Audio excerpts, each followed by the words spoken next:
Ki-woo Kim is a young man living in poverty in the slums of a nameless South Korean city with his family, father Ki-taek Kim, mother Chung-suk Kim, and sister Ki-young.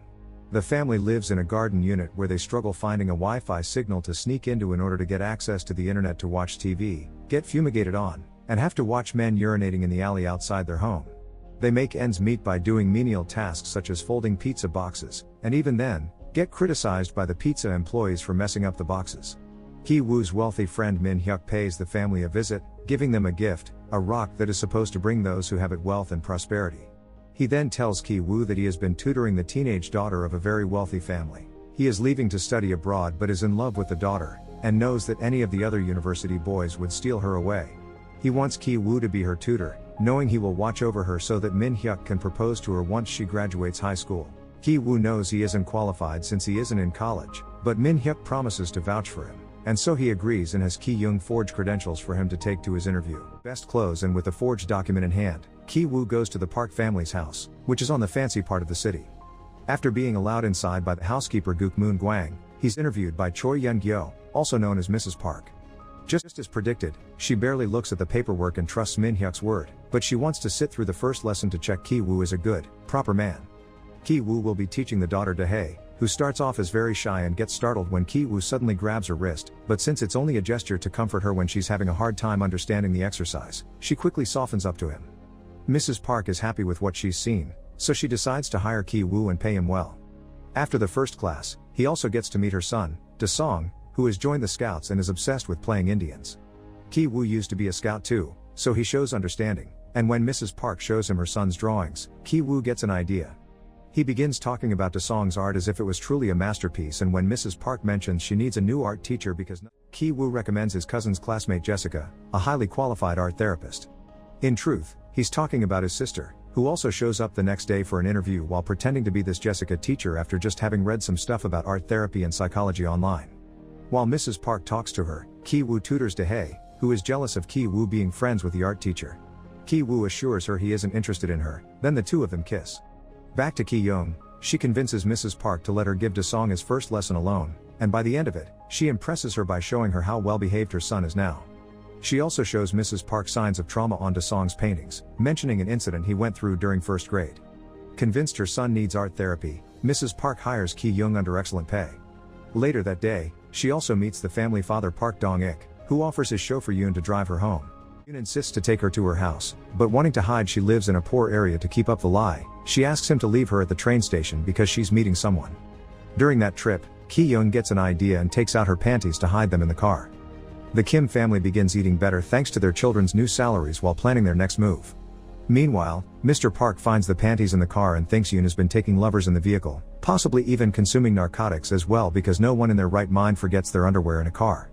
When Ki-young leaves after class, Mrs. Park takes the chance to ask her opinion about the driver, so she tells her about how Yoon tried to take her home instead of the station. Mrs. Park decides they'll be firing Yoon under some excuse not to start a scandal, and Ki-young swoops in, saying a mature employee is more trustworthy before recommending her uncle's old driver.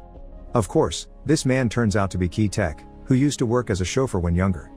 He goes for a test drive with Mr. Park, who is impressed by his good manners and his vast knowledge of the city that doesn't need GPS to reach his location. His driving is so smooth, Mr. Park doesn't even spill his drink when the car turns, so he hires him on the spot. The last part of the plan is the most difficult one. Moon-gwang is a stubborn, cunning woman that has been working in that house since it was owned by a previous family. Ki-woo learns from Dae that peaches are forbidden in the house because Moon-gwang is allergic, so he and Ki-young begin throwing peach fuzz at her when she isn't noticing. Moon-gwang ends up going to the doctor for a checkup since she doesn't believe it to be allergies, and Ki-taek is there as well as part of the plan. He takes a selfie by making Moon-gwang appear in the background, then shows it to Mrs. Park while telling her he overheard Moon-gwang say she has tuberculosis. At the house, when Moon-gwang begins coughing because of the allergies, he puts some ketchup on the tissues in the trash to make it look like she had coughed up blood. Ashamed to have a sick employee in the house, Mrs. Park makes Ki-taek promise he won't tell her husband about it, then fires Moon-gwang under some excuse, telling Mr. Park she quit. Mr. Park begins to worry about the lack of cooking and cleaning in the house, so Ki-taek gives him the card of a prestigious agency he almost worked for, giving Mr. Park permission to tell his wife that he got the idea. This agency supposedly provides families with trustworthy employees, but in truth, it's another ruse by the Kims. The phone on the card is a second number Ki-young got for this, and when Mrs. Park calls, she pretends to be a secretary asking for lots of official paperwork. Eventually, Chung-suk is hired as the new housekeeper and the whole Kim family is in.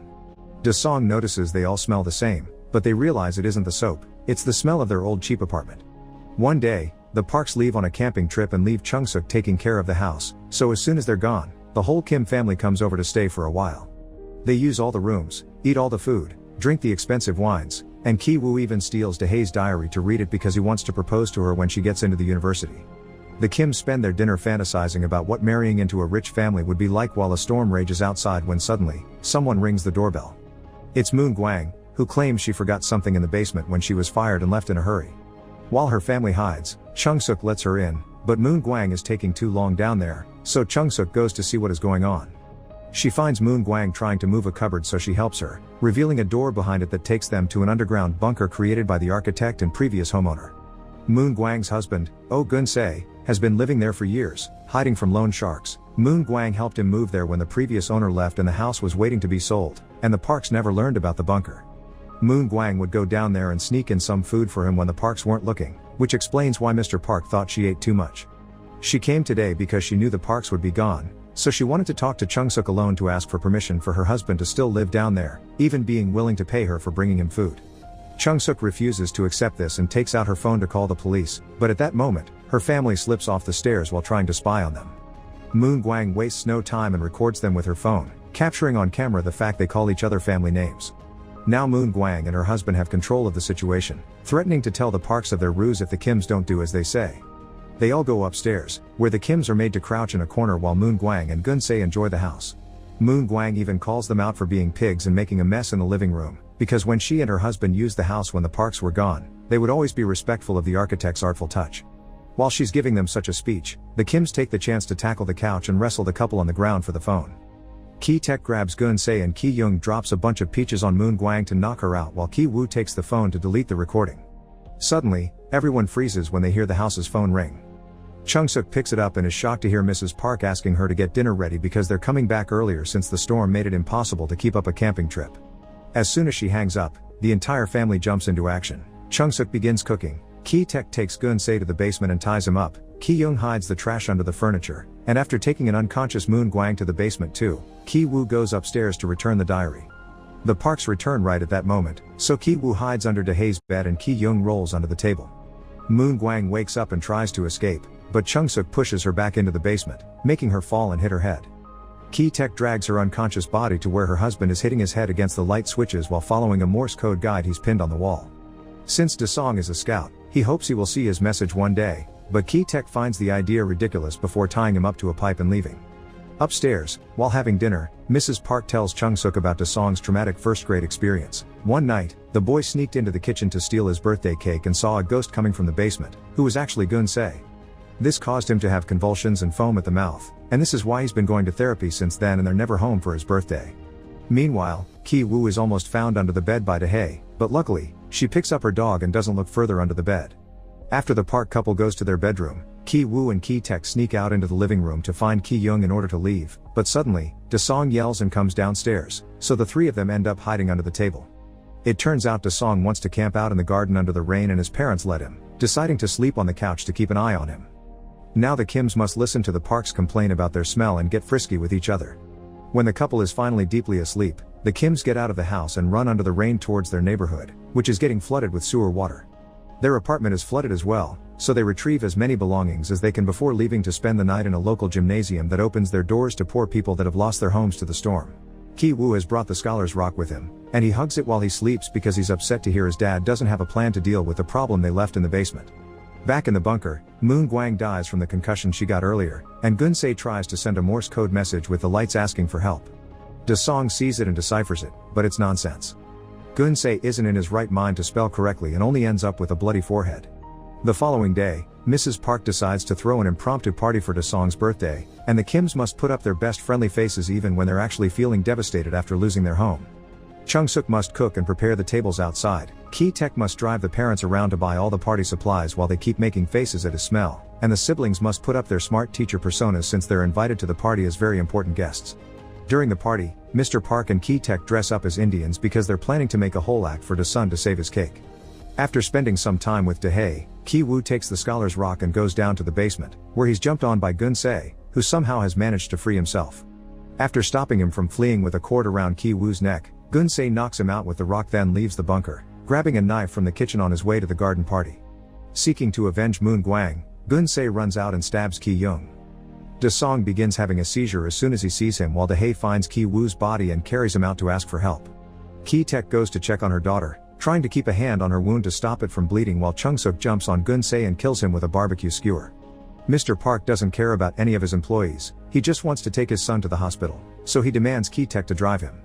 But Ki-taek doesn't want to leave his family behind, so he throws the keys at him so he can drive himself. The keys fall on the grass, and at that moment, Gun-se falls on top of them. Mr. Park goes to retrieve them, but even during such a deadly emergency, he covers his nose while moving the body. Enraged by such a despicable act, Ki-taek takes the knife and kills Mr. Park before fleeing the scene. Weeks later, Ki-woo wakes up from brain surgery. The injury and the procedure have left his mind in a delicate state, so he can't help laughing through all the things that proceed to happen to him. Finding out his sister is dead and his father is missing, getting arrested, being put on trial for fraud, being allowed to leave on probation because of the traumatic incident that they aren't charged for because it was on self-defense. He only stops laughing when he sees the news report recording the now empty house, making everything that happened feel more real. Neither he nor his mother knows where his father is, but the detectives keep on tailing them for a while, thinking they may take them to him. Months later, after the news finally moved on to other subjects and the cops don't follow them anymore, Ki-woo goes up the mountain and spies on the Park's house, which is now occupied by a German family that bought it because they didn't know its history. There, Ki-woo realizes someone is using the lights to send a message in Morse code. It's his dad, who all this time has been hiding in the house bunker. He has buried Moon Gwang in the backyard and survives by raiding the kitchen every night. He also sends the Morse messages every day, hoping his son would see them one day. Back in his old apartment he still shares with his mother, Ki-woo writes a letter for his dad, promising to work hard and get enough money to one day buy the house and reunite with him.